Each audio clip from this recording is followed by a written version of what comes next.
Great, thank you. Welcome to the November Instructional Committee meeting. It is November 13th, and we have board members or committee members Sarah Robinson, Barb Higgins, and myself, Brenda Hastings. Jonathan Weinberg will be joining us a little bit later today. On our agenda today, we'll start with the math pacing guide and goals. Then we will do a draft calendar for the 24-25 year. We'll look at some learning opportunities with the high school, a new course proposal from the high school. I love those. Those are so exciting. I love those. And an overview of the consultants hired in the district with Assistant Superintendent John Fabrizio. And with that, I will turn this over to Chantel D for the math pacing guides and goals. Oh my goodness, this is... That's so fancy.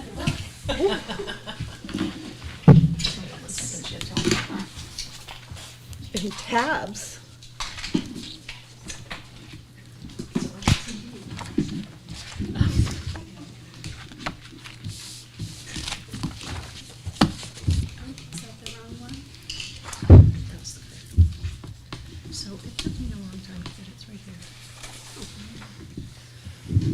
Welcome everybody to the Instructional Committee meeting. I have invited Chantel here to show you some of the work that has been done over the summer and throughout the fall, in particular related to expectations around math instruction and related to using data to inform our instruction, and also looking at the coaching model. So those are the things that you're going to hear about in tonight's presentation. All right, so our big intent tonight, we talked a lot about the math data in our schools. And one of the requests that the board had was to continue hearing about what are we doing about it, and let's look at the progress to make sure that we raise student achievement. So one of our major goals is, to really make sure we have the belief that all students can achieve at high levels and to work collaboratively to really achieve that. So we started the year with some data dives and goal setting with all different groups of people. With that shared norm of, this year we need to really focus on being reflective and honest about what are our challenges, because we know that the challenges are high, and what are ways that we can collaboratively address those. So over the summer, math coaches, administrators, and then once the year got started, grade level teams really dove into the data in a different way than we had before, and made predictions, looked at what the trends were, really identified what was surprising to us, and what those possible explanations are for the data we were looking at. We looked at 3 different data pieces. One was really looking at both district and school level SAS data and iReady data. What we noticed as trends for those, we looked at our own internal data. So we have for several years given end of grade level assessments to look at really those basic skills and our learning targets at each grade level. And we compared them and asked a lot of questions, which was really productive. In this graph up here, and you also have it in a packet, you'll see the grade 5 spring iReady. And again, this year we moved iReady to 4th grade so that we'd have more longitudinal data. What you see in the green is the proficient level. The yellow would be close to proficient, and the red is not there yet, just so that you can interpret that graph.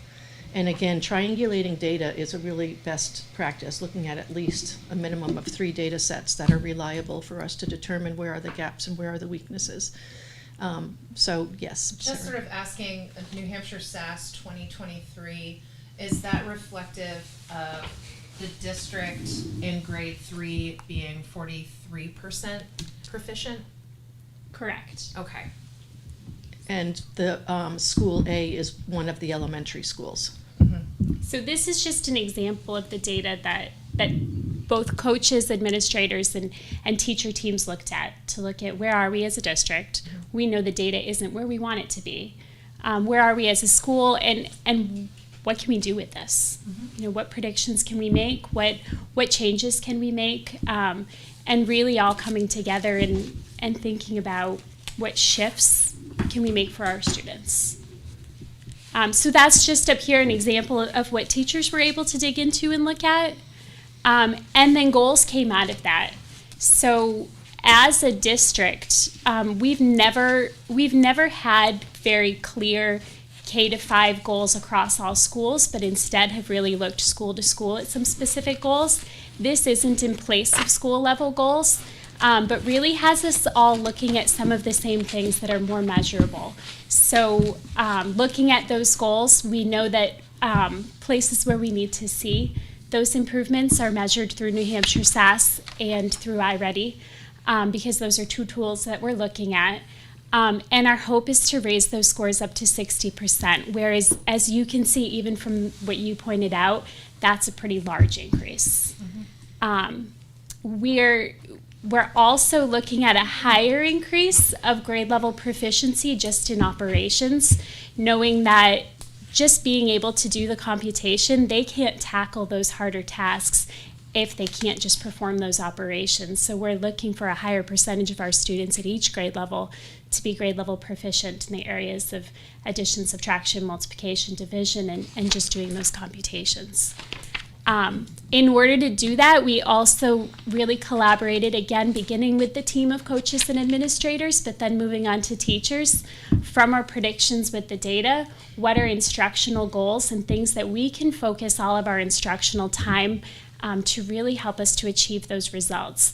So for instance, we've looked at subgroups and have found that our special ed population is really struggling the most when we look at our data along with other subgroups. So we need to really look at, in the classroom, how can we ensure math instruction is accessible to all students? Because the gap is really wide in our classrooms. Are they all able to access math class during that Tier 1 instruction? And in particular, that refers to students not being pulled out for services during that core instruction, that they're present for the core instruction. They might receive services in class or support in class, but as long as they're present for the core instruction and not being, that the interventions aren't supplanting their instruction. Can I interrupt just to ask, are you finding that it's special ed is struggling the most in all grade levels, or is it an area? Our special ed across all grades is a struggle. Okay. The other thing, yes? So that's really consistent with, remember I did the 4 pillars and I did that whole report to all of you around special ed and what that all was. That's very consistent in what we saw. And one of the things we've been working, and Chantel I'm talking about, is keeping kids in. And I think she mentioned that. They're keeping kids in the core instruction. So they're getting actually a second or third dose versus just a single dose from the special education teacher. Are they able to access that though? If they're that far behind, is it we can share it with them, but are they able to absorb it and learn from it? It's a range. Like I said, the gap is a range. It's not all, Right. but some. Yes, to your point. We can't pull them all up because some can access. And it's kind of like, it can't be all or none. It's got to be some. And we're going to look at them individually because for some Exactly. children, that's not beneficial to stay in the core class. Right. Right. Exactly. And some, Okay. but some it is. And that's what And we're so talking you're about. looking at the Instead of children like, individually. instead of exactly the design of the program is all come out. No, all can't come out. Ones that can access will access, and we have enough data to show they can access. Okay. All right. Just to split hairs, do we think that the SAS is the most effective way of assessing our students? I'm like, The SAS? I like to move away from standardized testing as a way to show what kiddos can know and can do. I don't know. I know it's what we've got. It's the thing we've got to use. Yeah. But are there other metrics that we can be using to assess how our kiddos are doing outside of a standardized Absolutely, test? and especially since it doesn't go below grade 3. What you'll notice, and parents will notice, is when we do the report of student progress, that it's all based on the competencies. And the Yeah. evidence that is collected to show that students are proficient is primarily anecdotal. Okay. There was some benchmarks that are through the math program, the end of unit or end of module. A lot of it is collecting that evidence. So it's both and, Okay. but it's important to have a normed set of data so Of that course. we're comparing apples to Apples to apples when we apples. look at ourselves as a district compared to other districts, compared to other states. So, Yeah, it's yeah. like the necessary evil of teaching. Okay, thank you for humoring me.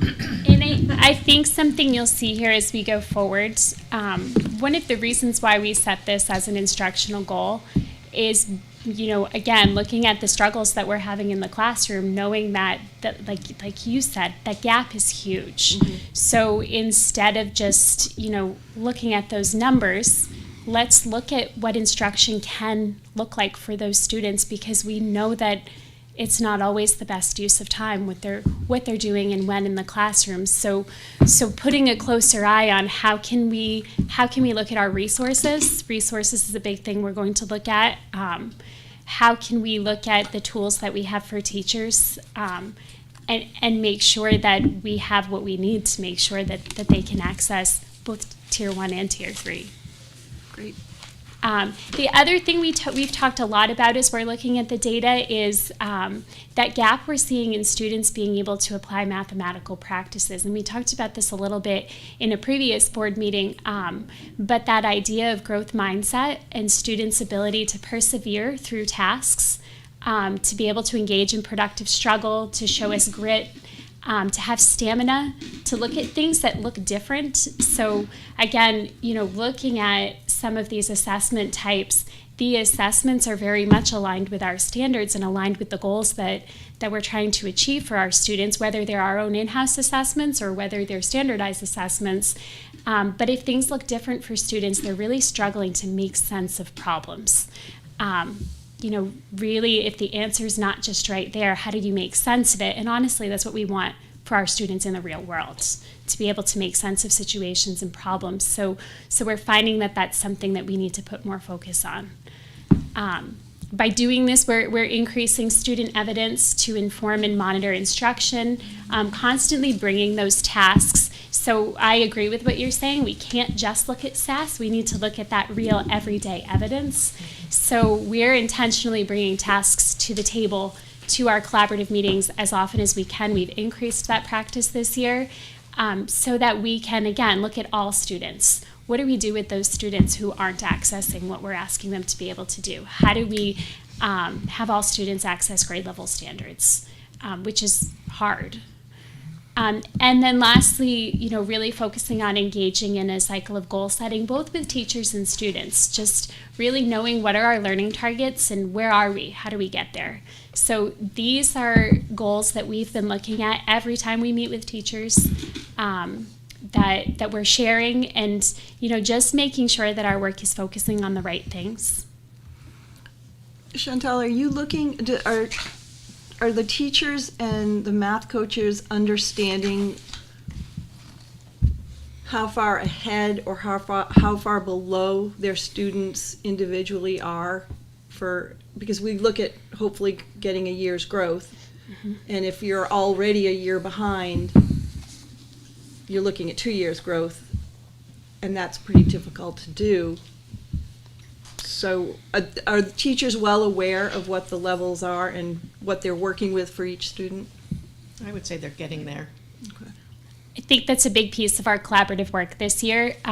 We've also been looking at our ongoing assessments and really having those conversations about if the assessment just tells us what they can't do, that doesn't give us the information to inform instruction. So how can we assess a little more tightly to not just look at what they can't do, but where are they and what can they do? And so that's part of the practice.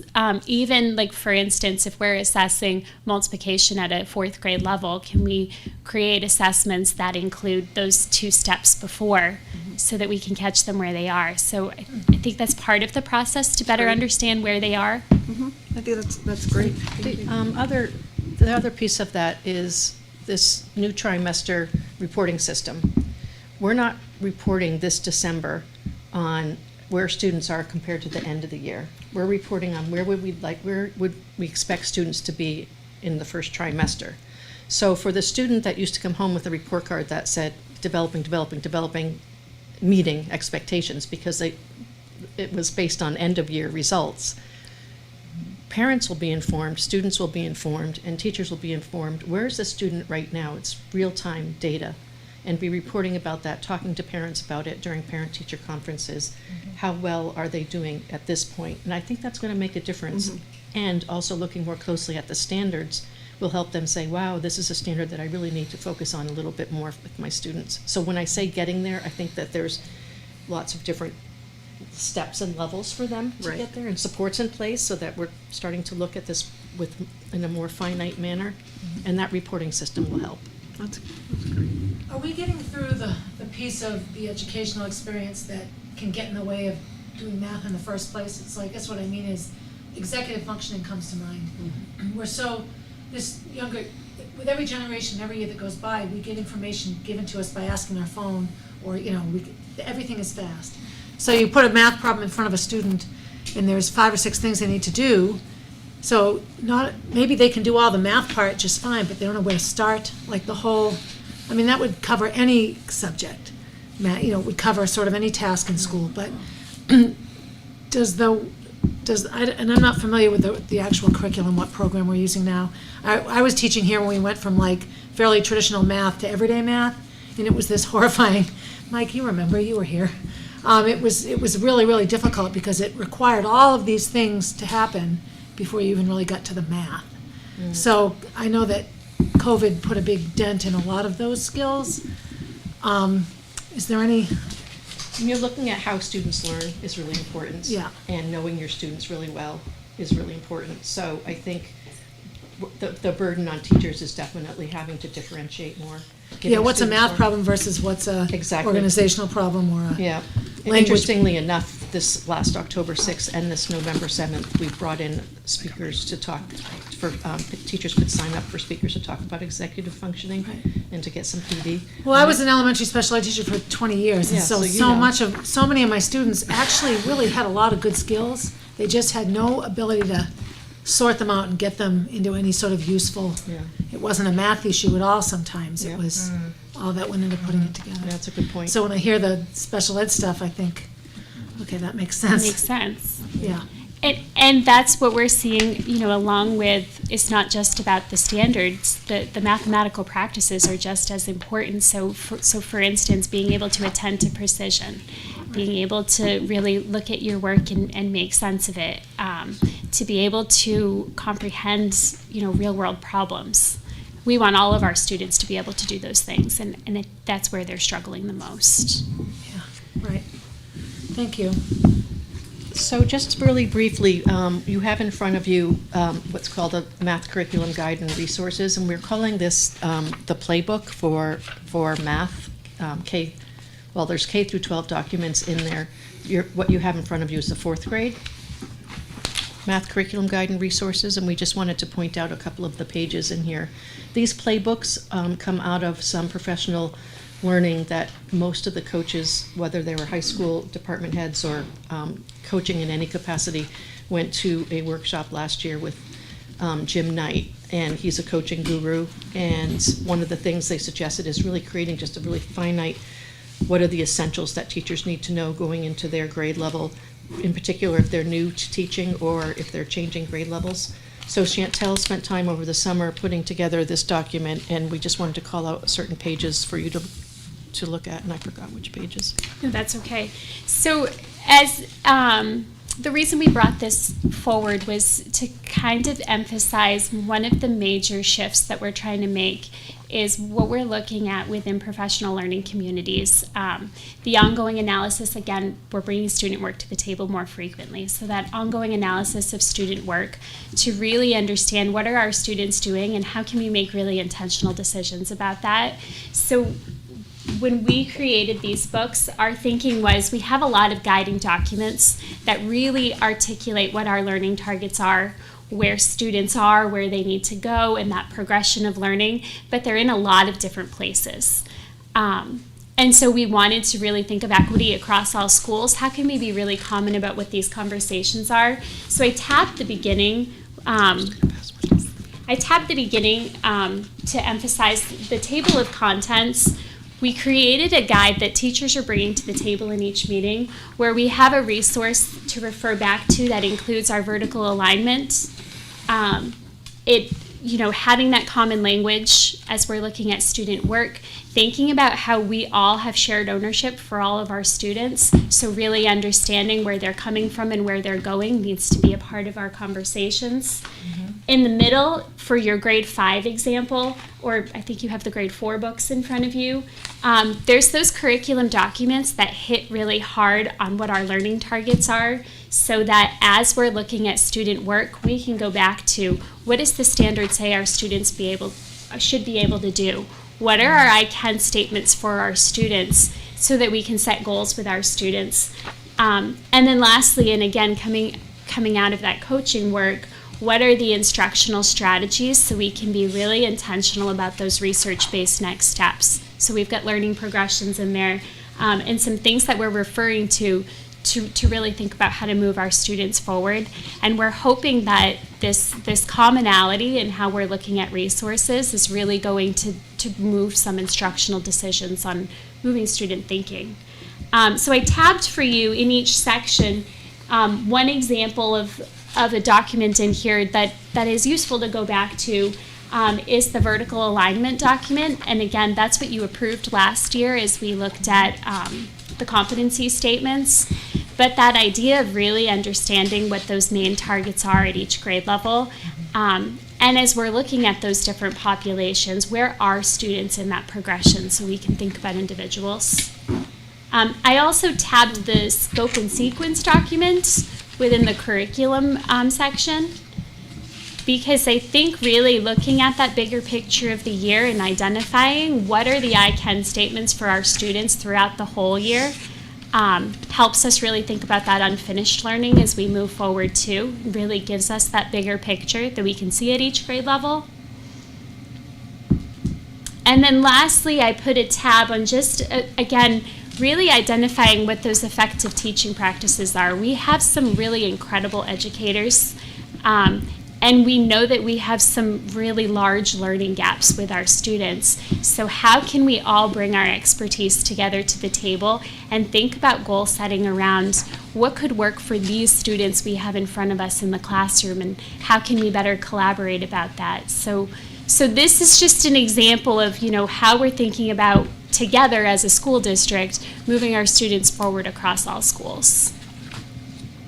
For math instruction and curriculum more broadly, and I apologize if this was already asked before I was here, what has evolved over time in math curriculum pedagogy and how students should be learning math? So there's been a large shift in really thinking about building a stronger conceptual understanding instead of just jumping right to teaching algorithms and procedures. And I would say that's the major shift. Yeah. It's not new math. I know you hear that a lot.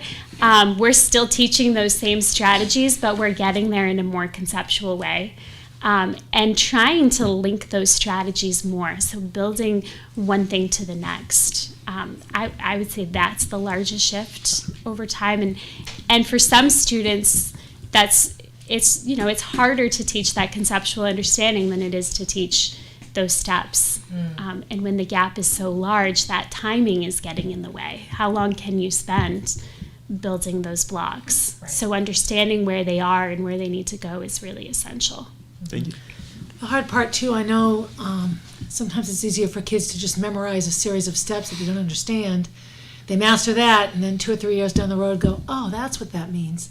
But we don't function that way, with math and any other, like you can't learn it that way now because you can't get tested that way. Well, and for many kids, we're finding they lose it. So you can teach them the steps, but if it's not with any meaning, right, a year later, you find you're reteaching those steps again, and then you reteach it again, and we're kind of at that point where we're saying, why can't our 5th graders subtract? Right. Because without any meaning behind it, and a lot of these students, they learned those quick algorithms when they were learning at home, because it's hard to teach conceptually through the computer. Right. Mm-hmm. So that was one of those gaps that was created.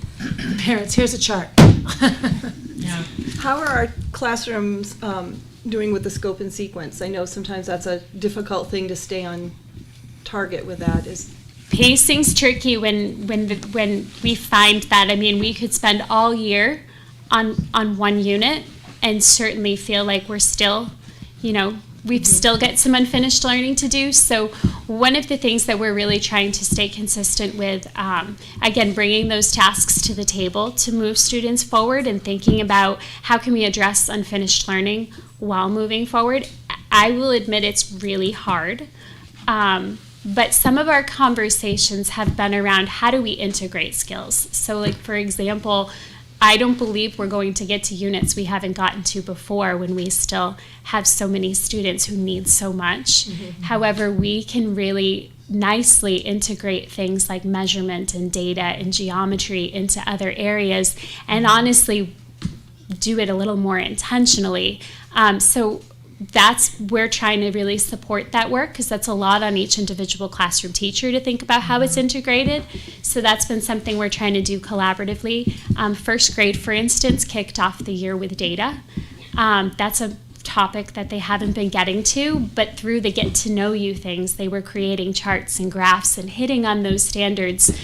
So being more intentional about it's on our scope and sequence, but we can integrate it and get to it other ways. I think that's going to make a difference. That's great. Well, this is a great product. I Yeah, should be really proud of that work. I know it took a lot of people a long time to do it, and I just think you could walk in as a math teacher now and have an idea of what you should be doing at any Bringing point back during the year. memories. Yeah, I like that. Yes, and we're looking It's at doing it organized. I like that. at all content areas, and at the high school, they have a coaching collaborative group that meets regularly, and they're looking at doing playbooks too, so. Great. It's great. This is a great model product. And if we want more collaboration, we need to have those common tools. So, the very last thing, and I know I've probably taken too much time, as we're looking at everything, again, really emphasizing we have really amazing teachers and really great things happening.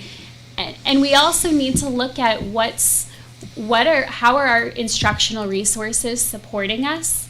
And are there better instructional resources out there to create more equity across all of our classrooms to hit these learning targets better? So we have put together a committee that has started looking to review our current program. We use Eureka Math currently. We adopted that in 2014. So data aside, it's time to look at what other programs are out there. And to be honest, a lot of programs didn't come out until around those COVID years. Around 2020 is when things started really coming out. So the timing makes sense to look at what we're using. Our data requires a review. Is there something that will support us more? And then on top of that, we've had a lot of trainings focusing on math ed research, really understanding better how students learn mathematics, our learning progressions, and a lot of questions have come out, and we've made a lot of adjustments to our current program, knowing what the research does and does not support. And so we're looking for something that better supports that new learning that we've had, so that there is equity. So teachers so far within this committee, we've created that criteria based on what the research says, and we're starting to look at both our current program and some other materials that are out there.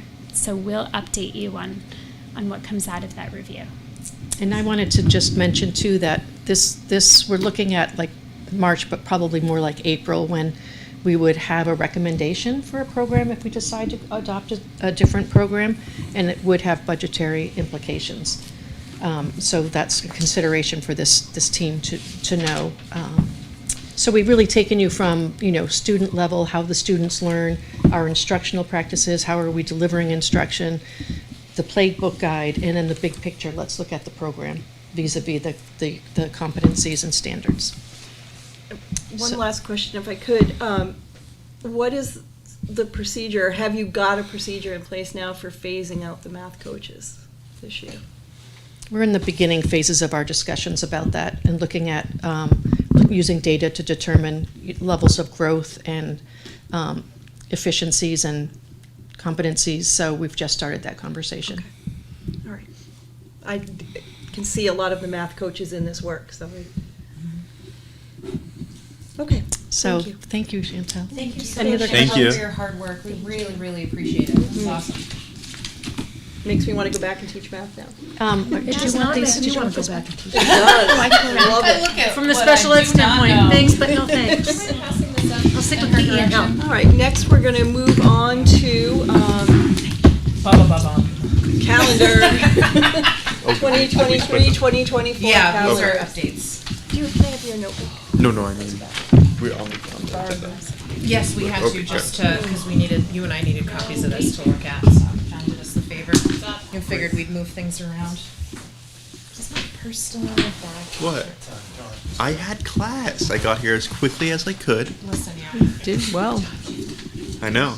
I made good time. I left All at the way from Durham? 4:45. Oh, I look know. at you. Breaking the sound Don't barrier. speed. All right, so in front of you, you should have copies of the 2023-2024 calendars that were sent to us with some changes. And I will turn this over to Assistant Superintendent Kimberly Yarlock to walk us through these. And I'm actually going to toss it to the right Okay. to Superintendent Kathleen Murphy. Passing it up that ladder, I love it. Can I pass it to Mrs. Walsh? Chantel just walked out. It's too bad. She does an awesome She job, really doesn't does. she? Yeah, she And really she's does. been the Amazing. coordinator in the district, and she's a hard worker, and she does a great job. So we really appreciate her wisdom and her professionalism as she deals with this. And this is the tough topic. Math has been the one that, not only in Concord, but statewide as well as nationally, math took a real hit in terms of student progress. So they're working hard, and I appreciate all the things that they've done. I think they've done a good job. Anyway, let's get to this calendar and see if we can put this to bed, or at least have a recommendation to the full board. I appreciate the opportunity to bring it back and make a couple of changes that you asked me to make. I also sent it out today to the presidents of the Teachers Association, the Educational Associates, and the tutors. So I'm going to just walk through it. There are two drafts here for you to review. The second draft, and I'll get to that and why it's there, because people got a little concerned about it, and I think I want to make sure that they understand the reasoning behind it. But on draft A, for 2024-25, we would start the school year in August on the 26th and 27th for 2 days of workshops with our teachers, and school would begin on the 28th. And of course, we'd have the long, as customary in Concord and in many districts, although not all, a lot of school districts go to school on the 30th, but traditionally you've had that long weekend, Labor Day weekend, so that still shows in this calendar. The change is the 10th of September, and we've changed that to a professional day, because that's a day that our schools will be used for the election, and that's the primary, that's the state primary, governor, local reps, senator, all that. So we will, because we use 3 or 4 of our schools, we decided that on the 10th we would take a professional day with our teachers. So that was one thing that we cleared up on this calendar from our last meeting. Stop me if you you don't understand where I'm at. In October, traditionally, we've always had the October 11th. The 11th is the same day as the state, New Hampshire NEA holds their state convention, their state workshops. So we sort of do that at the same time. Some of our teachers attend that, and other teachers attend workshops here in the district. That has worked out pretty well over the last several years, so I'm recommending that we keep the 11th. And of course, the 14th is Indigenous Peoples' Day, and so that's a long weekend for our students and families. If we move to November, November's a tough month, as this one was too, the past month. You can see that on the 5th is the presidential primary. On the 5th, schools will be closed, and we'll have our professional development day on that day. Again, our schools are used as voting election sites, so we need to close. The 11th is Veterans Day, which we celebrate, and schools are closed. And then, of course, our Thanksgiving holiday. I think there was a little confusion about whether teachers would have to work on the 27th. Teachers use the 27th as a day that the teachers have already, if you think about it, have already put in their time. They have parent conferences on multiple nights, and so in order to compensate for those nights that they're out doing parent conferences, the 27th is a day that it's Counts as one of their counted days. towards their 184 days. So that, I think that's clear in the calendar. You asked me to look at that. Your calendar was fine. I think it was one that was out there. We've had multiple calendar reviews, so. Move to December, pretty traditional Christmas, the holiday week, starting on the 23rd, right straight through the 1st, which is the New Year's in January of 25. Do you believe that? 20th is a celebration for Martin Luther King Day on the 20th. I noticed on this calendar it says Saturday. If you look at January, Saturday, the 111th day. It's not, there's an extra one in there, so we don't need that. It's the 11th. I'll make that correction. But that It feels happened. like the 111th. Yeah, some days it does. Today was one of them. There were 94 days that first half of the year.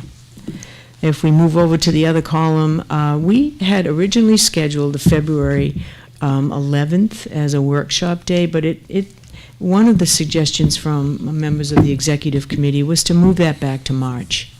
Because we usually have it in March, but we've been moving back to February because of primaries and this year, and so I think that we can move it to the 21st and make that the PD day instead of the one in February, because we do have a week off there in February for school vacation week.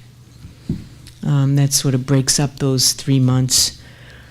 April, quiet month, just with their April vacation. It's the last week in April, does not coincide with the Massachusetts week, which many people worry about in terms of that vacation week. So that'll extend from the 28th of April into May, the 2nd of May. In May, the other day that you should be aware of is obviously Memorial Day on the 26th. And the way this calendar runs, the last day for students is the 20th. Now, that reflects 5 days of snow days, and I have to put that in the calendar. That's a rule that I must follow via the New Hampshire Department of Ed. So my calendar must reflect 5 makeup days. But if we didn't have any snow, who said that? We would be out the 13th.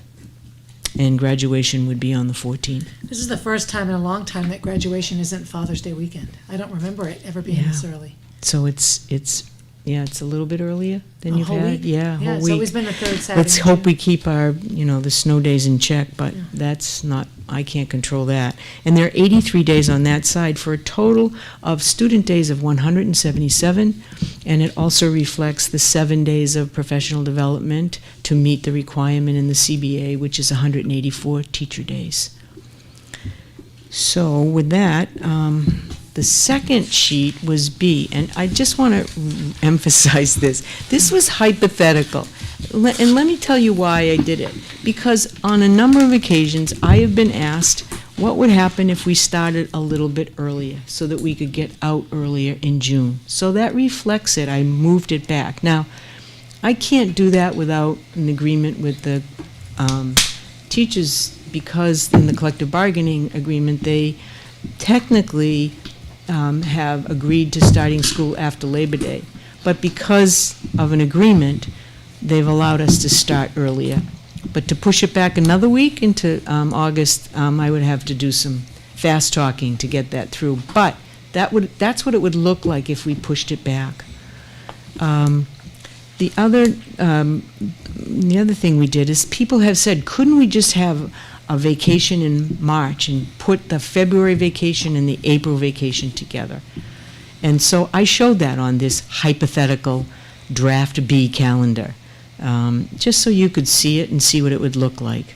I mean, many people have said to me, you can't do that. It really needs to be a state kind of an agreement, or at least reflects with our 9 sending schools to the Career and Technical Center. So, I mean, there's a lot that would have to be done around creating a vacation that would just be in March and be a combination of the February and April vacation. But the last day of school would be the 10th, with the 5 days built in, and technically if we didn't have those snow days, the last day of school would be the 3rd of June, given this calendar. Kids are out a little bit earlier, and they, I'm always worrying at the end of the year. We've talked about summer camp. We've talked about those kinds of things that youngsters have, family plans, family vacations. And so, Track camp. and the heat, I won't kid you, the heat is another issue. So that's why B went out to you for your consideration. And listen, I've been doing this for a while, and I will tell you, when you make any changes in a calendar, it takes several years of effort and discussion before you can jump in it. But for the board, I thought it was, I responded to people's inquiries and for your attention. If I can make a recommendation, Madam Chair, I would recommend draft A. Yes, go ahead. How do our teachers feel about this current iteration of draft A that we're looking at? Are they approved Well, of the changes we've I made? think they're fine. The one thing that really got some attention was the day of Thanksgiving. Remember when, and Oh, no. it said PD? Yeah, no, So I'm familiar with all of that. When I met with Mike's here, when I met with Mike, he's the president, as many of you know, the president of CEA, the calendar was fine. So anything Okay. in this represents their position. So I'm assuming, if you want to speak to it, Mike, if you speak to it, you should use the microphone. You're not shy. Thank you for humoring me. Yes. I appreciate it. I truly believe the proposal A will be welcomed by the teachers. We have our monthly meeting tomorrow, so I will make that change for that PD day and explain it to them. They would probably be more in favor of 2 weeks at Christmas if you want to add 2 days and hope that we don't have I 5 noticed snow that days. too. I noticed that too. Like, oh man, you wait for a Wednesday, Christmas, New Year's, because you get 2 weeks off. I know. I know. That used to be the case, but now with all the days we have to do for voting and so forth, it makes it yeah. hard to have Yeah, that it 2-week does. vacation. So. Yeah. But I think this will be fine with the teachers. Okay, cool. Thank you. Yeah. Appreciate that. I remember when we had that 2 weeks, but then it changed. Very unusual, that happened. I know. It only happens I once know. every 5 or 6 I years, know, but it does. Enjoy it But when we it gets waited here. for it. Yeah. Since When that you're a is parent, you're ready. it's the most wonderful time of the year is when they go back.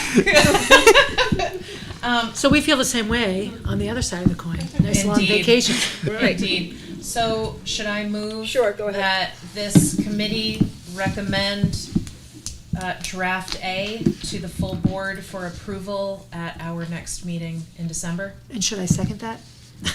Yeah. Look at us getting things done. Love it. Thank you. Yeah. Do we have to roll call that, or can we just? No, I think we can just do it. Yeah. All those in favor? Aye.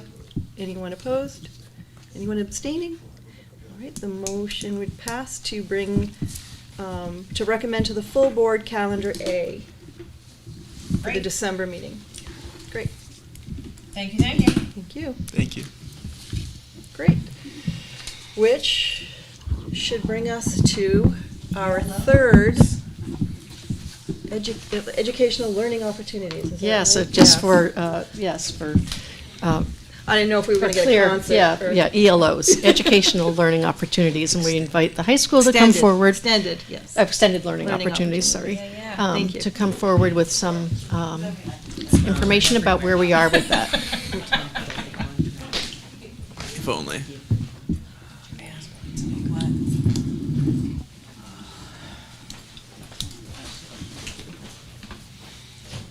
High school principal, Dr. Tim Herbert, presenting for us.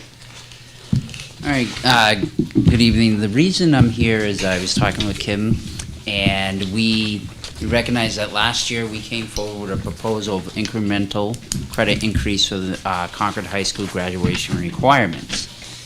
One of the credit increases for moving from incrementally, where we went from 20 to 24 as the goal, is adding a credit requirement around an ELO. It was a 0.5 credit requirement that was proposed. So when we came to the board with it, and the instructional committee with it, you rightfully so asked for additional information and thought, because we have currently a single ELO coordinator What does this mean for, other courses offered at Concord High School? Do we have the capacity to require a half credit of extended learning opportunities? And, where would we have the opportunities? There was numerous good questions that came up. So since we left back, that was probably March, so about 8 months ago, we have had several different committees crossing paths working on this work. And tonight, I'm just here to kind of give an update on it. We haven't lost sight of the board's ask to continue to dive into it, look at it, and look at the capacity to make that a requirement.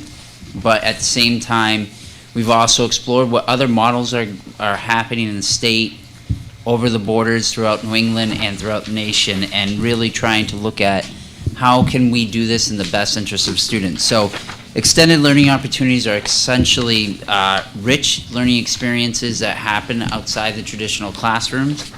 If you look at this colorful handout put together by the team, in it lists some of the current extended learning opportunities we have that range from internships, such as working at CHS Help Desk, getting familiar with tech and troubleshooting and support, to interns at the elementary school level, to taking courses to earn LNA certification, to become 3D.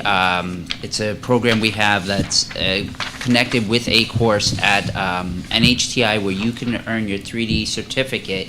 And using this program, I believe it's called, I'm going to mess up the name, so I'm not going to try it. But it ties into a 3D printing program, and it's a little bit more of a complex language. So having the certificate gives you an edge as you go out into the world, into STEM fields, applying for jobs. So these are just some of the current ELOs going on at Concord High School without it being a requirement. So this semester we have 42 students in ELOs. We have them that range from an independent study, something of your choice. A young man, his freshman year, arrived at Concord High School and is destined to be in the performing arts. He started his freshman year with an internship in dancing through the Palace Theater, has worked in theater, being the producer of a children's a play that went on at the Palace Theater, and is currently also working with professors from Berklee School of Music. This is a rich, robust ELO that this student brought to us. We did not create it for them. So we have students that are very self-driven that are coming with areas of interest. So in addition to independent studies, we have service. Community service is an ELO that's recognized, again, across New Hampshire, New England, nation, where students take part in something that's meaningful to them, a learning experience within their community. That could be examples that we've had of students taking part in trying a beautification of parks, students taking part in, although they get paid in some circumstances, gaining their CPR certification, and offering child supervision or babysitting services while parents participate in other things. So there's several other community service activities that we've had students, again, self-select, bring forward to us. And then we have the internships, which starts to get more into the community partners that we've formed, whether it be through a local animal hospital, Concord Hospital. We have community partners with, again, our elementary schools for some of the internship programs there. And finally, enrichment opportunities. So there's these several different categories that the ELOs fall into, and we looked at where we have our categories for students and what other states as well as across the nation schools are doing, and we feel there's a value to having that variety of offerings. As we started digging a little bit deeper into the credit requirement, we actually had a little bit of an aha moment where, although we want every student to have an extended learning opportunity experience over 4 years, we feel by tying a credit to it, we might limit some of the innovative ideas that they come up with on their own. And although we have 42 students doing ELOs right now, I'm sure if we were to say, over your time span of 4 years here at Concord High School, you're required to complete an extended learning opportunity, which could be one of ours through a business partner or one of your own, we're going to find out that, yeah, so we have 42 on record, but we probably have 400 that are not on our records because they're doing it because they want to do it, like an Eagle Scout. Yeah. We don't know every student in our building we should, but we don't know every student who may be involved in the Boys and Girls Club and really going for those substantial distinctions in those areas. So will you let them know this, that like, if this is something you already do, this? So we're still in the exploration phase. This is kind of an update. We've kind of, as we looked at this, we said, one, we felt adding the credit requirement would be a little bit of a Incentive? well, not even an incentive. We have some that offer credit requirements, but we don't want to, if you have a community service project that might not meet the threshold of a credit requirement, we don't want to discourage that. So we still want to recognize they had an extended learning opportunity that was beyond the traditional classroom experience. So we want to keep that variety of an opportunity. I see. So it doesn't have to receive a credit to count? You got it. Got it. So that's where we're at That's right good. now. Yeah. But in addition, things that have happened since we spoke last March. A very sleek, newly designed, and I know you guys are awed by our ELO program contract, but this is some documentation that needed to be really refined and the team dug into it so that we can keep track of ELOs and keep integrity. These experiences are happening, and students are gaining some rich educational opportunities through them. In addition to that, we took a look at to require across your 4-year experience, you have to do one ELO, whether it's community service or credit or dual enrollment in a college, NHTI, taking the class NHTI, Southern New Hampshire, earning college credit counts as an ELO. We do need to look at our system. We have one ELO coordinator, and they could not possibly manage that level of volume.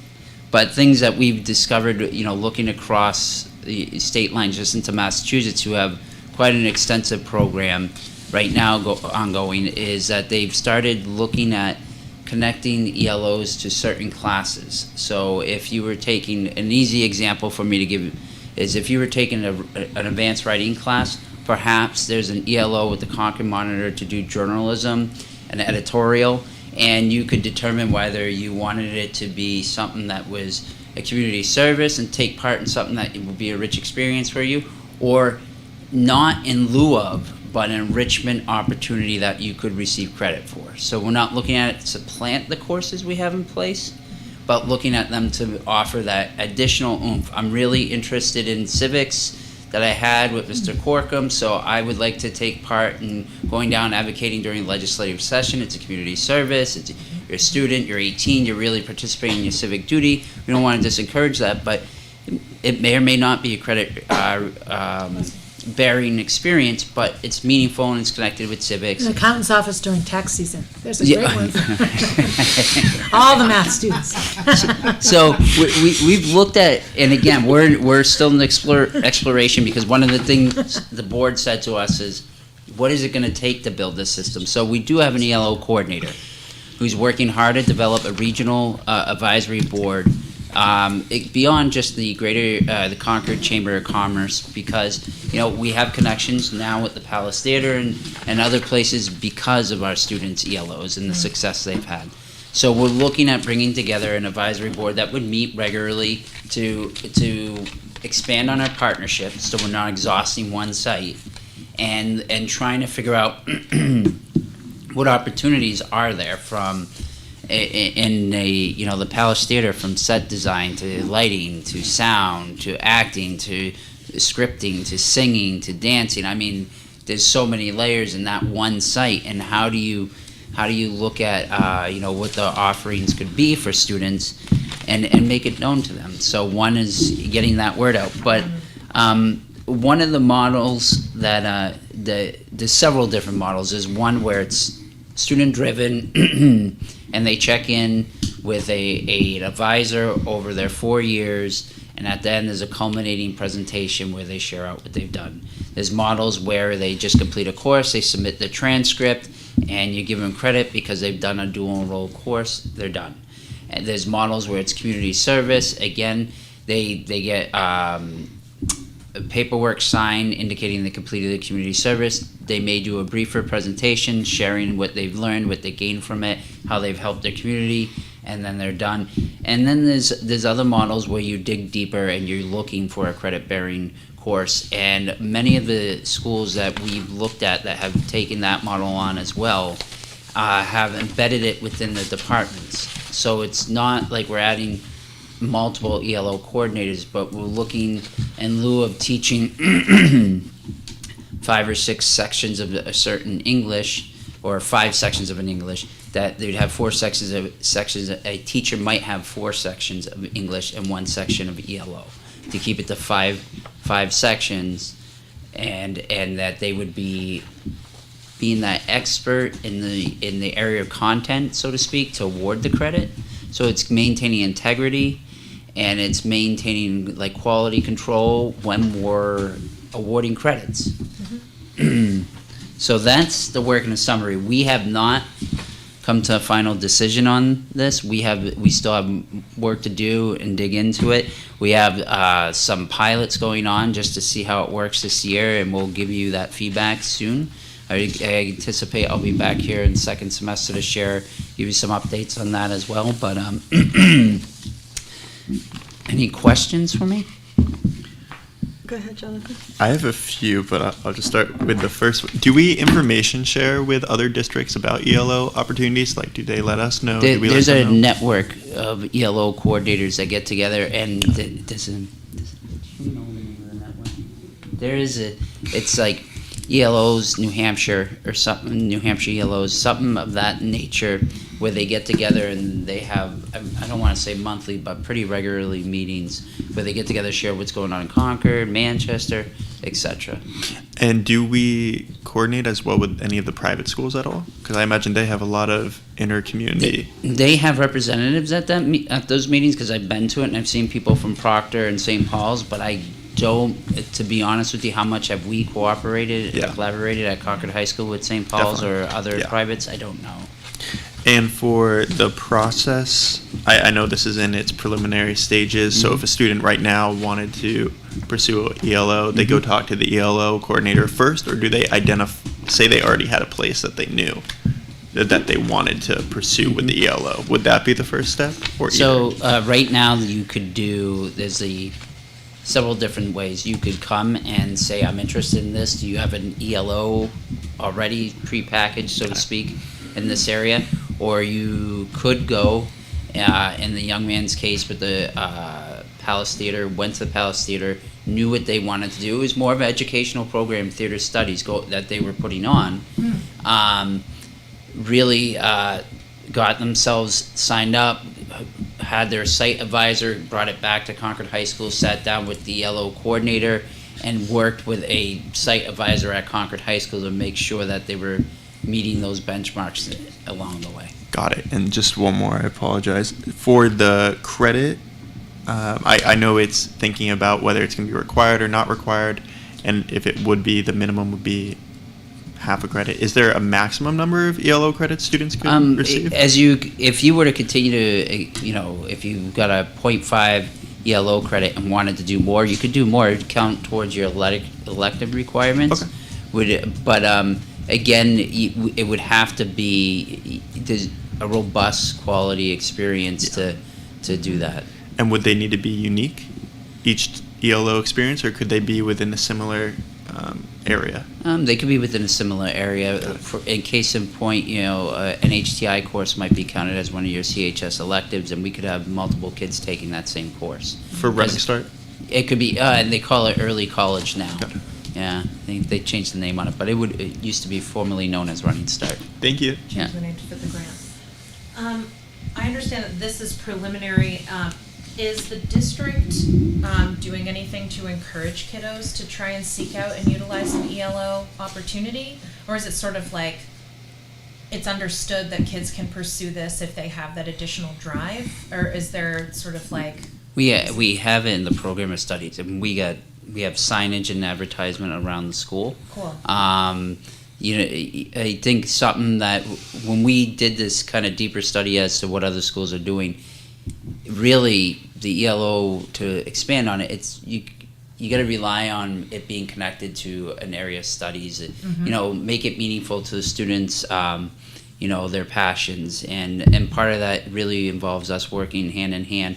The ELO coordinator is great for the partnerships and the community partners, but we really got to be working with our classroom teachers and instructors to hammer that down and get that word out. Yeah. So is it currently something that community members could be encouraged to explore if they have space where they believe they could be teaching students something within the community, or maybe local nonprofits and community organizations? If they feel like they have an opportunity, we're definitely not going to turn them away as a district if they'd like to engage with us, correct? Absolutely. Awesome. Absolutely. I would recommend that they reach out to Jessman Rockwell, our ELO Great. coordinator. Awesome. Yeah. Thank you very much. I'm really excited about this. Yeah, this is great, and I appreciate all of the hard work that has gone into this and your update, because it really helps us to understand where we are as a district with this, and it's an important part of our high school experience, I think. I do have a question on the back of your very colorful questionnaire. What is happening to those poor animals? I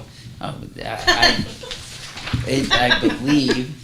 It looks like neutering. I was gonna. I believe a very common procedure to help control the current pet population. Okay.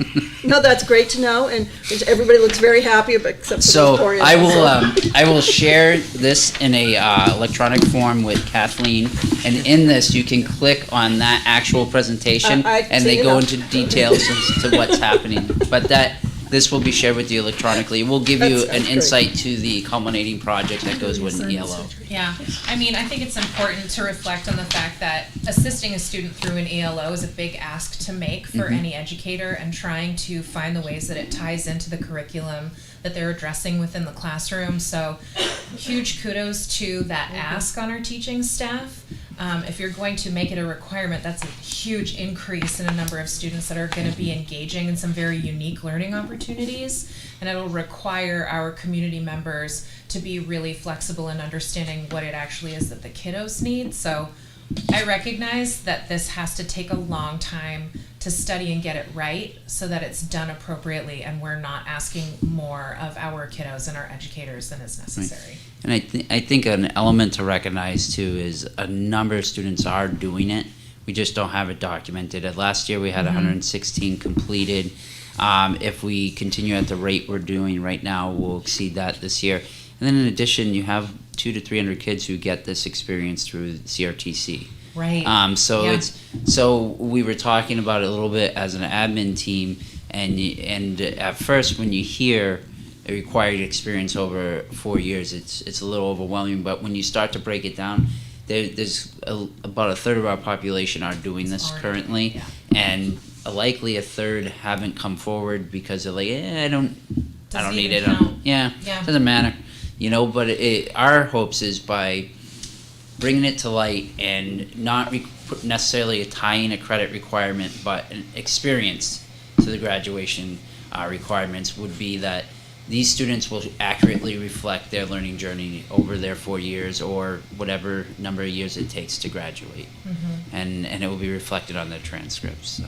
Great. Jonathan had one more? I do. For doing like political or partisan government positions, are there limitations since we're a public institution? We had a student a few years ago working on Senator Hastings' campaign, and it was the ELO for community service. She chose not to try and do the extended work for the credit bearing, but no, we haven't had limit. I mean, we don't seek that out. That's more of a student brought to us. I'm interested in this. Right on. Thank you. Great. That's a good question. All right, so we'll move on now to our fourth topic tonight, which is a new course proposal from Concord High. We welcome the Concord High team. You know what it is? It's neutering. Thank you.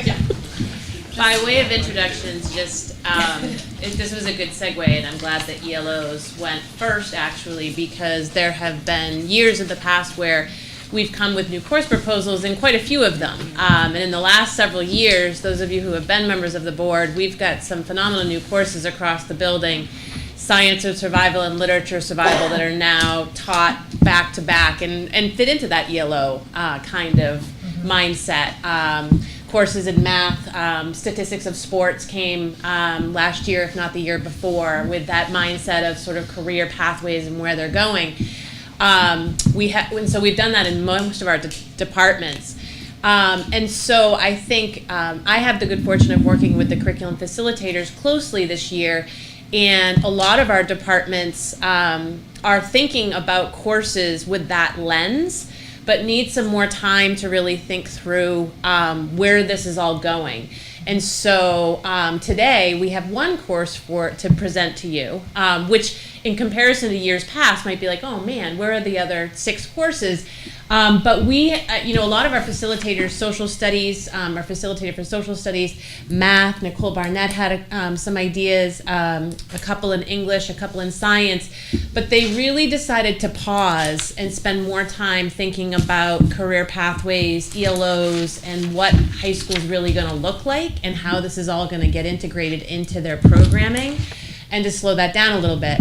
And to also slow down and dig into their existing curriculum that truthfully hasn't really been revised since probably pre-COVID. And so departments are really leaning in to look at what they are doing. But that all being said, an area that we are very excited about is the expansion of our business department, and thinking about how to raise the level of enthusiasm for our business program as it can exist at Concord High School. So with us tonight is one of our business teachers, Danielle Hillstrow, and Nicole Barnett, facilitator. So I'm going to let them take it from here to explain the course that they have. I'll start off. So the Business Essential course that you see in front of you is a new entry-level course designed to target, I guess, 9th and 10th grade students in their, as a leeway into the business program that we have at CHS. We're always looking to grab students' attention early on in their high school career. Some students know what they're coming in with for a plan. I've always wanted to do this. So we want to make sure that we're providing those opportunities for students to get into the business program early in their high school career. This course has 2 big pathways within our school. One is the CRTC route with the new addition of the business CRTC program. And another is the Concord High route. Not all students are going to take a CRTC course, and we know that, and that's okay. And that CRTC program takes up a lot of students' schedule, and so maybe they're not ready to jump in to all of that yet. And so this is a course that can get the kids' feet wet with content and material, and see what we have for them to explore later on in their high school career. Our biggest piece is that we want to make sure everyone is understanding that this course is going to allow students to look into their own personal use of business and exploring business for themselves as a member of society. Also, entrepreneurship route. Lots of people always say, I want to start my own business, or anything they do that they have interests in or passions about. Lots of people end up doing small pieces on the side, and that making sure that they can run that appropriately and in an effective way that can be successful. And the last is other business careers, whether that's, I just call it big business, and I know Ms. Hillstrow does not like that, but that's okay. Whether you're going to do the accounting route of a larger business, whether you're going to do marketing, and those really honed in on those more refined pieces of the business world. I know, this is the part that I don't like, which is speaking in front of a group. Stand up in front of a class all day, but not this. So I would move toward the big ideas. My thought in the course was to use projects to, I mean, even something simple as lemonade stand, which is listed at the bottom of the back page. Just something simple, what goes into a lemonade stand? Well, I mean, it comes, what about your recipe? and what about the weather, and your ice is going to melt, and your lemons are going to go bad, and so all of those things. Never mind going into marketing and going in and cost analysis and things like that. So I mean, it's a really simple idea of a lemonade stand, but all those business pieces go into it, and then maybe that entices them to think about entrepreneurship, and or even learning how to use Excel to create different kinds of balance sheets or income statements or cash flow statements or even a budget, a personal budget for themselves that would move them or might get them excited into accounting or into finance or things like that. Using some case studies. I have a book that's called You Be the Judge, and even just using a case study and having them read it with no background and then pull it apart and be like, what is this? What happened here? And why is this bad? And why is this wrong? And what is this affecting? And what is the big picture? And now what is the procedure maybe? And getting into some of those things. We have access to a lot of free online stuff that I've purchased, online stuff that's in our budget, that we use for all kinds of things, personal finance, for accounting, for entrepreneurship. And even looking into marketing and just talking to them about it. I was thinking, just today we were talking, Nicole and I was saying, I could do, no, the intro card there. What do you call that? Not an exit card. The warm-up. We got you. The one I don't use, obviously. But, yeah, so I mean, just an introductory question when they come in and be like, did you see anything advertising today? Or what was the first thing that you saw on your phone today? Why do you think that is? Yeah. And even if you're connected, if they have their school email address on their phone, so now something that they might have had to look up for a course is now popping up ads on their phone, and they're like, why am I getting this? I didn't know. That was part of an assignment, and it's just, and the same thing might happen, that something they're looking for on their phone might now show up on their Chromebook because that one address is in both places, so you never know, and they're just like, what?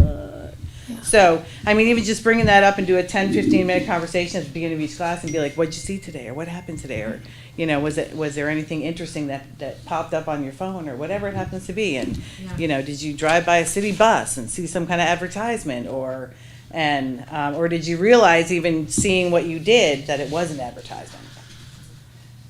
And just kind of, so just some little tie-ins there with marketing. But just kind of bringing just some project-based ideas and working through them and introducing some of the business ideas to possibly, lead them into one of the business pathways.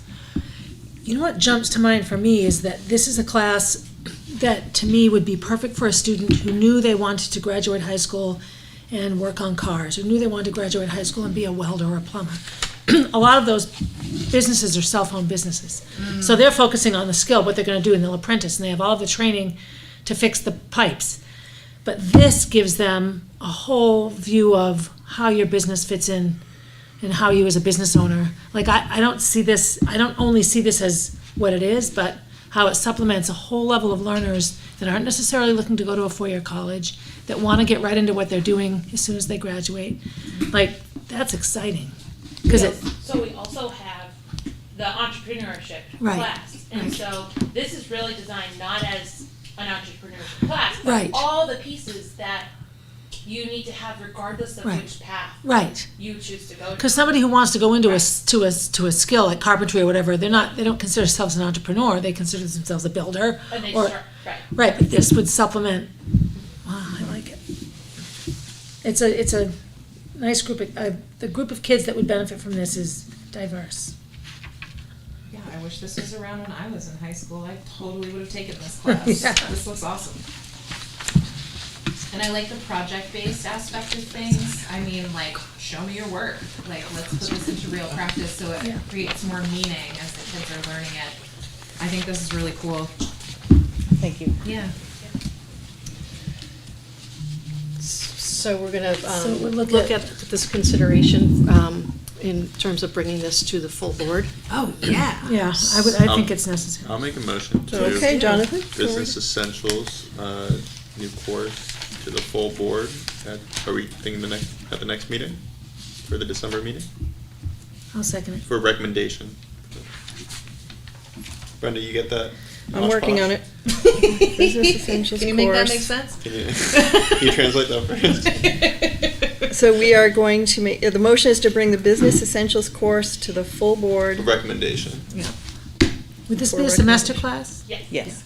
And then I'm looking at staffing implications, because, blah, blah, blah. But, so, math and business flip-flop sometimes back and forth. So it looks like there's oftentimes, depending on enrollments, I imagine, somebody spends time in the math department, and now I'm doing business stuff. So that's sort of the nature of the staffing. This is a little bit, it's a really good question, Barb. So this is a little bit of, if you recall last year, in our, yes. it goes back to Chantel earlier, we're looking at math, and we're looking at where students are getting their math.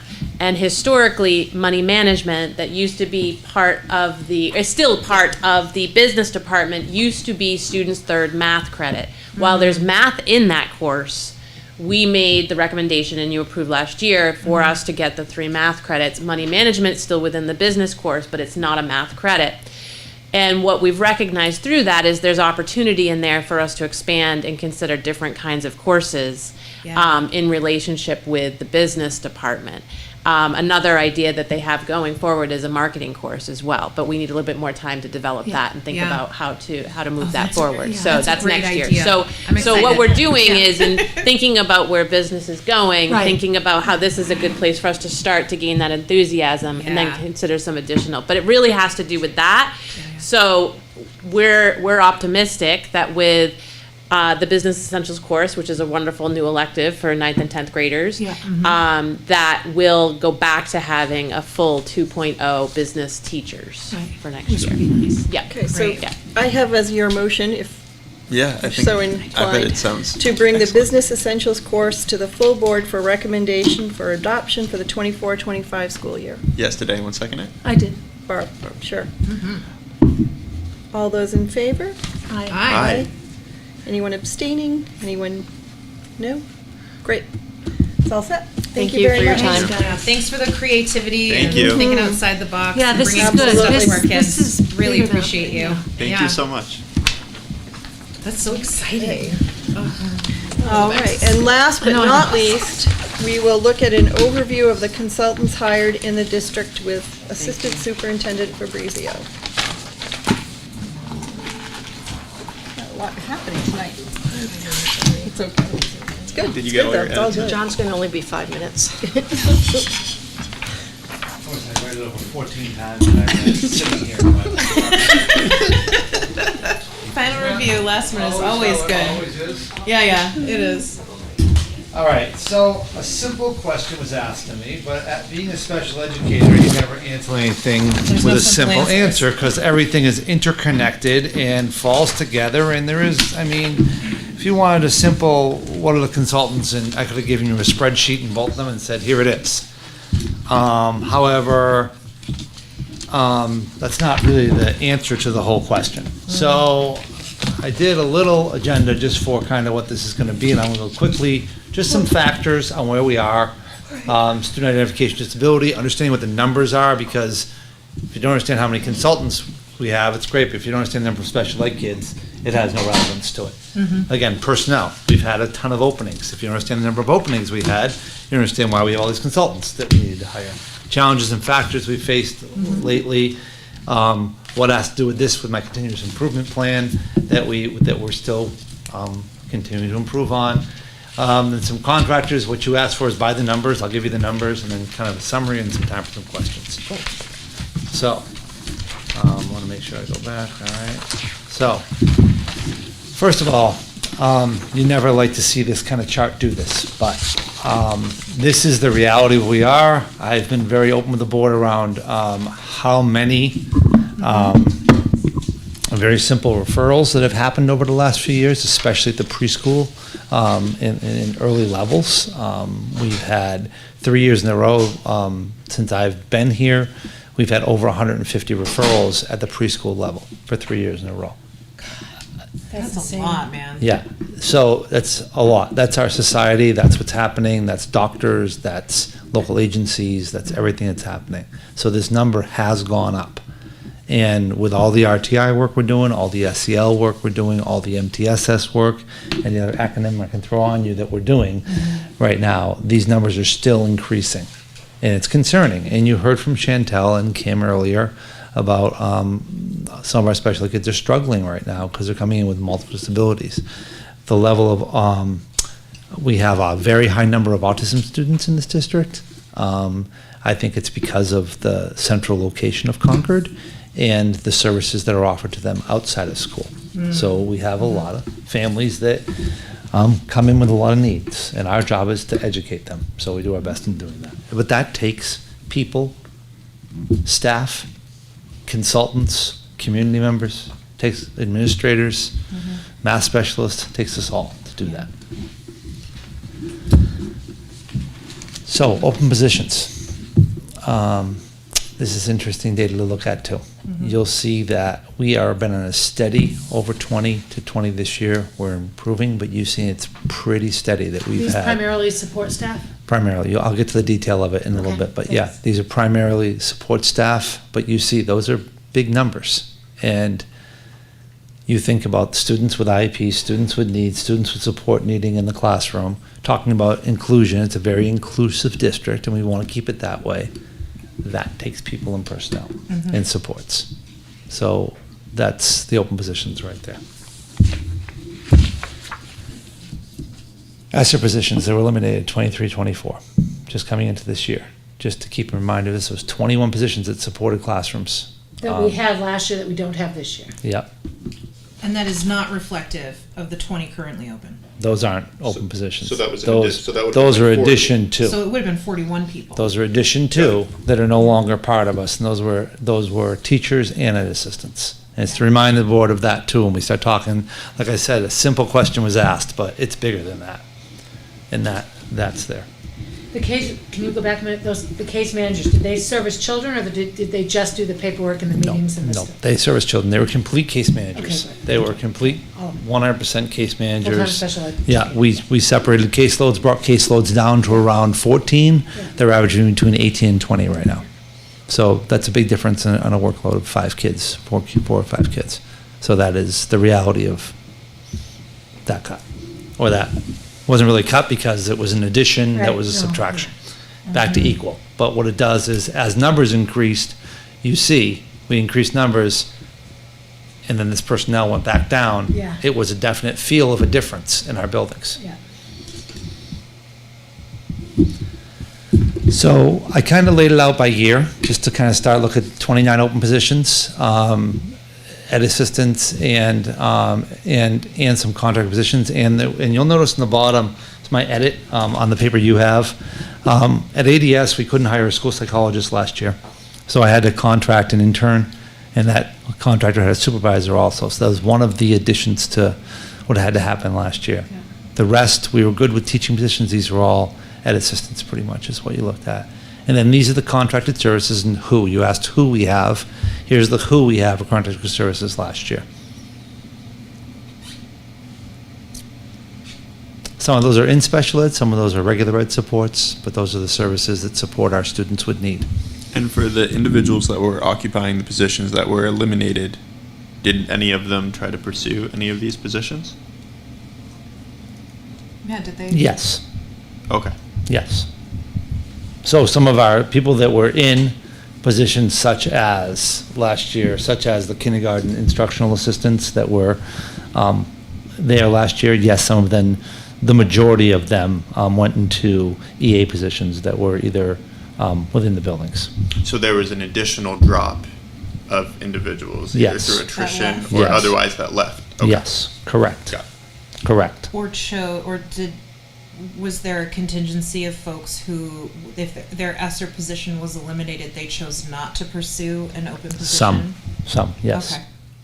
Because it wasn't the same position. Right, right. You know, some of some of our larger openings, you see 1, 2, a lot of them were kindergarten instructional people. Majority of our openings were at the high school. Yeah. So they didn't want They wanted that. to work with high school students. That Yeah, they want shift. to work with Middle the and high ones, school didn't yeah. want that shift. So Yeah. that was part of what happened. Yeah. And then you'll see this year, we're at 20 positions better. We did some hustling, we have it out everywhere. We did job fairs, Michelle and I, we tried to do it, but we're still, this is where we are today. We still are at 20 positions that we're looking at right now that are open. And you'll Are we not see. using Bill White anymore? We are. We are. Yeah. Okay. Yeah. He's one of the vendors we have. Okay. And how do these vacancies compare to other districts? I anticipate the finding Everywhere. EAs is Everywhere. challenging. So what other districts, because of our capacity of being larger, we're more attractive to some of these contractors. So you'll see I have, 7 ed assistants that I've gone out and utilized and hired through an agency this year because I have a ton of openings at the high school. I can't have kids with profound disability without support. It's not, quite frankly, safe for them or for others around. So we have had to go out and do some of this year. Because of those may be 1 or 2 in other districts, but because I have a larger district with more need, I'm more attractive and I, have good relationships. I've known a lot of these vendors for a long time and being able to call them and say, this is what we need to support some of our kids. And then one thing that's also happened, medically fragile students, we have, one of the advantages of hiring Laura Anderson, our nurse care coordinator, was really to look at some of our nursing and where we are. You'll see 2001, 2002, we had 2 nurses for one-on-one. That's increased a little bit, as you'll see, throughout the years. But one thing Laura's been able to do is really move us more towards LNAs and LPNs and help. Because of her position, we're able to support a different level of nursing because she can oversee it, where before we didn't have that capacity. So in essence, when we hired Laura because of the work we do around Medicaid, she can do all the billing, she can do a lot for that, she can consult on IEPs, she can talk to doctors, all that. One of the other things she can do is supervise some of our LNAs and LPNs. That's great. And that's been So you could helpful. have an LPN doing a position that we used to have to hire an RN for. An LNA for an RN, an LPN, an L. that's what I mean. Yeah. Okay. So for that, but some of that she can supervise and help and support some of those things. They're within their scope of what they do. Yeah. Some of the scope of practices they can do, we can't. That's legally by nursing Right. code we can't touch. But some of the things she can oversee and make sure it's happening and train too, which is a piece we haven't had. She can train, our EAs or our LNAs on some medical procedures that are able to do. So that's been helpful. So who do we contract? This is kind of the big questions. Tutors, consultants for SLP and mutism, charter schools, SLPs, no Ts. Evaluations sometimes are more intensive neuro evaluations, higher level evaluations, dependent evaluations. I have to go outside the district for those. SOP is speech language? Yep, sorry. This is acronym world. We're living in special ed. I apologize. And please ask anything. AAC specialist. Those are basically any kind of augmentative communication devices that would happen for kids that use touch to speak or an iPad to speak and they communicate, things like that, to bring them in. An AAC consultant with an SLP. Sometimes we need to bring them in to work with the team, to train the team. Nurses, of course. Clinical, we have a clinical consultant at the high school for more of our severe mental health kids. Also, we have a partnership with Riverbend that doesn't cost us anything, but this is on top of that for our own people to do the clinical supervision. Interpreters, tutoring, more SLP services that we may need. Physical therapists, Medicaid, PD, student assistance program, SAP, you know what I mean? So sometimes our SAP counselors that work with our kids that may be drug involved, we have those. High set and tutoring, working with Second Start for that. Alternative program, the MAP program, we do some consultants through them, through working with Seacoast Youth Services to come in and consult there. Health and medical consultants that we need sometimes, ELO audit that we did. We worked with Dana Garish, and I'll talk more about that at our next board meeting, about our ELL report. District training and PD, we bring people in, behavior for autism consultant specialist, and preschool outreach we do some consulting with too. So those are all the different people. And let's look at some numbers here. So yearly contracted services, this is over from, I know you asked for 2 years, but I wanted to go back in history and kind of say this is where we've been. This is really from 2019 to current, where we've been for the amount of money the district has spent on consultants through student services. And there's other consultants that happen in the district, but this is just student services. And are the residential facilities included in these numbers? No, that's our district placements. And if all these contracted services were covered by full-time staffing, what's the financial differential? Good question. It's a great question. It wasn't, Okay. budget, I can bring that during budgetary time. This Yeah. was instructional, so I thought I'd just talk about kind of No, what that's for absolutely. that. That would be interesting to see. But you also have to look at, there's no benefits in advance retirement, all those things aren't in these. And a lot of these are, as you'll see in the previous slides, aren't full-time people. Yeah. They're Like 0.84. They're .84, they're shared between multiple districts. That makes sense. They're part of IEPs that come in for BCBA's, things like that. To hire them, Those conversations when we have, when contracts come up and the number of hours we've talked about Bill White type services versus having our own and, Yeah. oh my God, hours and hours. And yeah, that sometimes you can't put a monetary value on time, on the flexibility that those staff members have and how they do provide services, and then all the benefits and things we don't have to pay for. And experience. in Right. supervision. Right, and they get training Yeah. through there. Yeah. We're not paying for the training and all Right. that. And- So it's such a, Right, in supervision, I mean, to bring, and hire our own BCBA's, we would also have to hire kind of, someone that was a higher level too, that could supervise them. I could supervise them, but I'm not a BCBA, I'm not a lot of things, but I said, that is a very technical thing to do with a population that we need, and to do that, you'd also have to bring some clinical support in too. Like, we bring clinical support in, even we have wonderful school psychologists in this district, and they're high level, but they still need clinical supervision with some of our more intense kids. Right. It's going to be the same thing. You're always going to need that higher level clinical supervision with it's these a good thing to bring with up these though, because I students. think there's a lot, the average citizen doesn't understand any of these things. And they just look at a dollar sign, or why are we paying other people to do? Yeah, what we exactly. do? It just provides more like comparative analysis for understanding. Exactly. I'm assuming, John, that when we looked at the numbers on the last scale, on the last slide, it's down in 23, 24 because we don't have those positions filled? No, it's down just because the fact that I've been able to reorganize some things. I'll get to that in a little bit about some factors that I've done. Since our analysis gave me a good look at kind of, it's a good time to talk about it now, Barbara, thank you.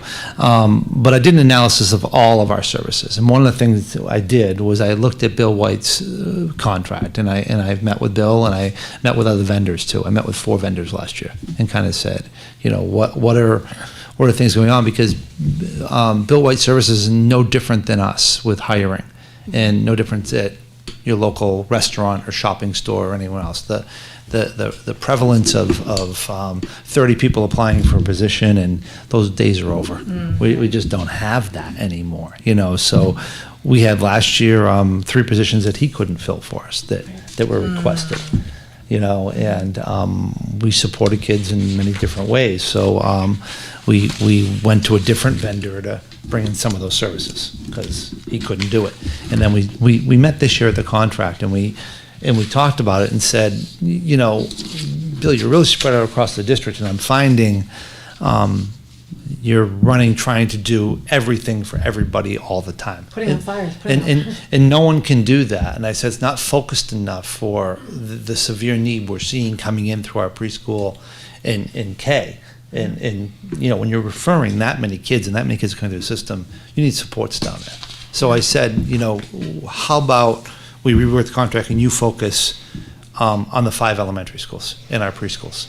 And we rework you to work there, and then I'll go to another vendor. And I interviewed 3 vendors, and I said, okay. And we picked a vendor called White Birch, and they are supplying BCBA's at both the middle and the high this year. And it seems to be really working. They're able to do a lot more proactive things. They're present more. Bill White Services are present more in the elementary. I have someone who's there rotating between the buildings. They're in the building at least once a week, all the buildings, where it was once a month before. So this will make those kids in a better place when they get to sixth grade. because Exactly. They've had some. Exactly. Yeah. Exactly. And again, that comes with a clinic, with a the person that's in all the buildings, Alyssa, she comes with Brittany, who's her supervisor, and come in and, like, when it's not going well, work with her. It's a second resource Yeah. that I pay for the company to come in and do that. So it's kind of like, that's the layers you get into what's happening. Yeah.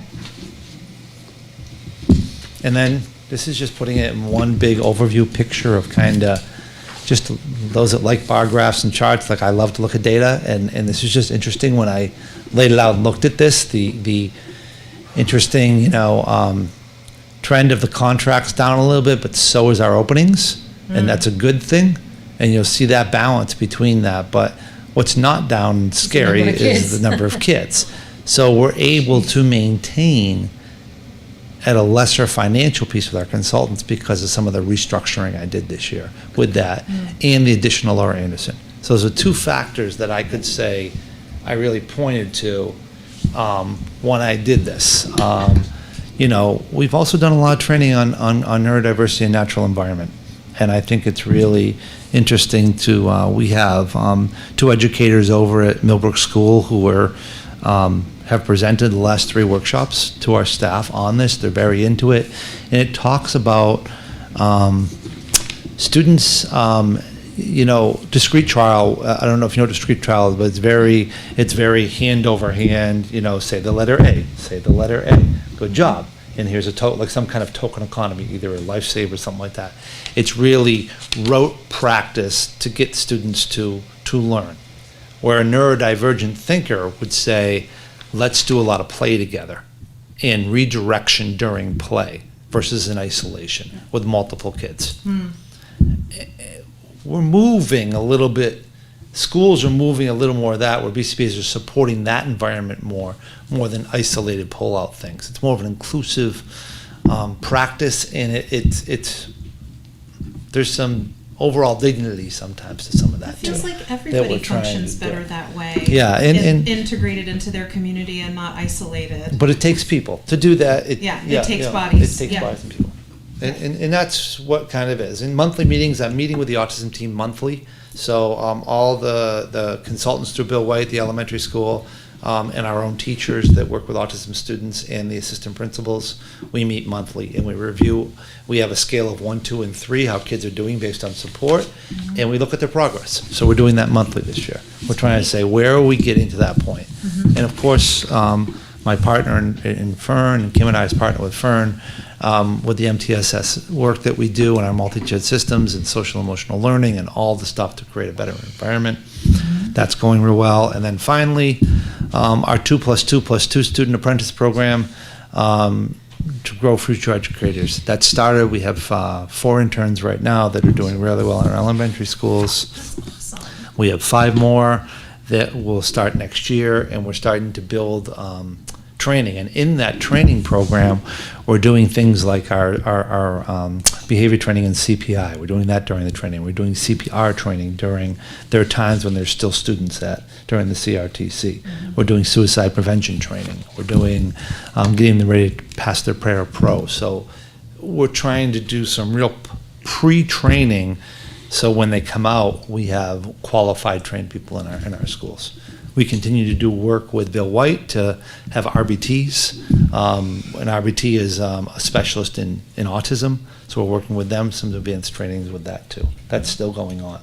So there's a lot of pieces to this that I wanted to answer, a lot more than the question about where are we with consultants. Where we are is we're less than last year. Are we dependent on them sometimes? Yes, we are still. If you wanted me to do analysis of cost of a full-time BCBA for budget compared to what we had, I can certainly do it during budget time. It's going to come with benefits and retirement and all those things. So I know that, but we can certainly look at that. And I'm not opposed to hiring our own people. It's just, again, 1, availability, 2, supervision for me, and making sure that we continue to have that network of people coming through. Absolutely. Any Thank you for questions? putting this together. Thank you so much. This is great. Any questions at all? Please. No, y'all are doing what you got to do. Appreciate the insight. And thank you for all your work. Yeah. And we you, will, and to all we'll the include team. this in the board packet. so I'll give you a that- clean, please do. I'll make sure a clean copy goes in. I had one edit that I have. Yeah, no worries. That's awesome. Thank you. Yeah. Are there any other issues or conversations to be had? Hundreds, but let's not. All right. How about a motion to adjourn? So moved. Second. Y'all beat me to it. All those in favor? Hi. All right. Awesome. Do I need to say anyone abstaining? No. Anybody want to stay? All right. Meeting is adjourned. Thank you. Thank you. Under the desk. No.